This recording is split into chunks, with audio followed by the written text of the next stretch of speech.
سب سے پہلے تمام عاشقان مصطفیٰ صلی اللہ علیہ وآلہ وسلم کو ربیع الاول شریف کا، ربیع النور شریف کا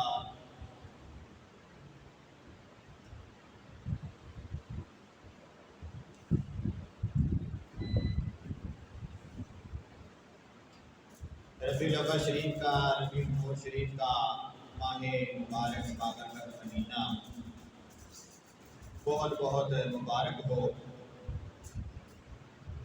دعا ہے خالق کائنات اس ماہ مبارک کی مبارک بابرکت گھڑیاں ہمیں پھر سے زندگی میں دیکھنا نصیب فرمائیں۔ اس خالق کائنات کا کروڑا سب شکر ہے، اور مالک و مولا اس ماہ مبارک کے صدقہ سے ہماری تمام دعاؤں کو اللہ کریم قبول و منظور فرمائے، اور خالق کائنات کریمہ علیہ الصلوۃ والسلام کے صدقہ سے ہمیں ہمیشہ کے لیے اپنے کریمہ علیہ الصلوۃ والسلام کا وفادار، پکا اور سچا امتی بننے کی توفیق عطا فرمائے۔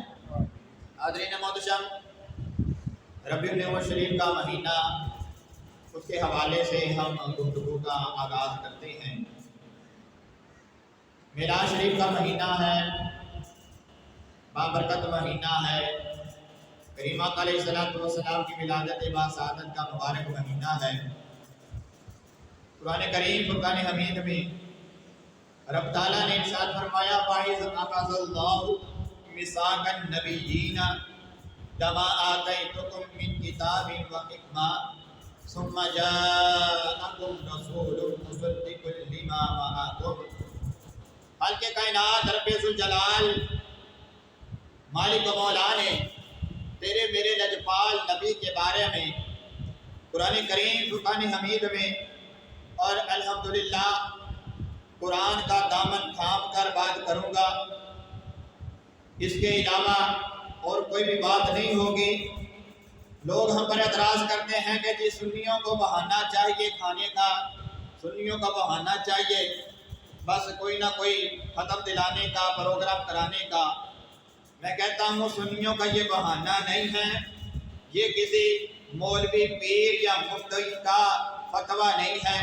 یہ سب سے پہلے میلاد منانے کا سب سے پہلے اگر کسی نے کام کیا ہے تو اس پوری کائنات کو بنانے والے خالق کائنات نے کیا۔ سب سے پہلے ذرا غور کیجئے گا کہ یہ میلاد والا کام نبی کریم علیہ الصلوۃ والسلام کے میلاد والا کام نہ کسی مولوی نے پہلے کیا ہے، نہ کسی پیر نے، نہ کسی شیخ نے، نہ کسی ولی نے، نہ کسی صحابی نے، نہ کسی نبی نے۔ اگر اس کام کو سب سے پہلے اس کام کا آغاز کیا ہے تو خود خالق کائنات نے کیا، خود رب ذوالجلال نے کیا ہے۔ قرآن میں یہ بات موجود ہے، قرآن کا دامن پکڑ کے بات کر رہا ہوں۔ اگر سب سے پہلے کوئی کام کیا ہے میلاد والا تو رب نے کیا ہے۔ ابھی دنیا بنی نہیں تھی، زمین بنا نہیں تھا، آسمان بنا نہیں تھا، شجر و حجر بنے نہیں تھے، جسم و روح بنی نہیں تھی، جن و انس کا ابھی کوئی پتہ نہیں تھا، ہوا نہیں تھی، پانی نہیں تھا، آگ نہیں تھا، کچھ بھی یہاں پہ موجود نہیں تھا۔ عالم ارواح کے اندر سب سے پہلے رب نے تمام ارواح کو جمع کیا۔ سب سے پہلے رب نے 2 جلسے کیے، 2 جلسے جب کیے تو روئے زمین پر جتنے بھی ارواح کو بھیجنا تھا، جتنے بھی انسانوں کو بھیجنا تھا، ان سب کی ارواح کو جمع کیا، سب کو اکٹھا کیا، 2 جلسے کیے۔ ان 2 جلسوں کا نام کیا ہے؟ ایک جلسے کا نام توحید کا لایا ہے، دوسرے جلسے کا نام میلاد کہلایا ہے۔ پوچھا گیا کہ توحید کا پہلے جلسہ رکھا ہے، اس میں رب نے خطاب کیا ہے، رب نے کہا ہے تمام ارواح جو مومن ہیں، جو کافر ہیں، جو مشرک ہیں، جو آگ کی پوجا کرتے ہیں، جو چاند کی پوجا کرتے ہیں، جو کسی کی پوجا کرے گا، وہ ساری کی ساری ارواح کو جمع کر لیا میرے تیرے رب نے کہا بتاؤ الستو بربکم، کیا میں تمہارا رب ہوں؟ کیا میں تمہارا رب ہوں؟ میں نے پہلے بات کی کہ پہلا جلسہ میرے رب نے کیا جلسہ توحید، پھر دوسرا جلسہ کیا جلسہ رسالت۔ پہلے جلسہ توحید کر کے تمام ارواح کو جمع کر لیا۔ تمام ارواح کو جب جمع کیا تو پوچھا اے ارواح بتاؤ الستو بربکم، تو تمام ارواح خاموش ہیں۔ سب سے پہلے رب کے آگے اگر کوئی جواب دے ہے تو تیرا میرا لجپال نبی آمنہ کا لال ہے، تیرا میرا لجپال نبی آمنہ کا لال ہے۔ آمنہ کے لال نے کہا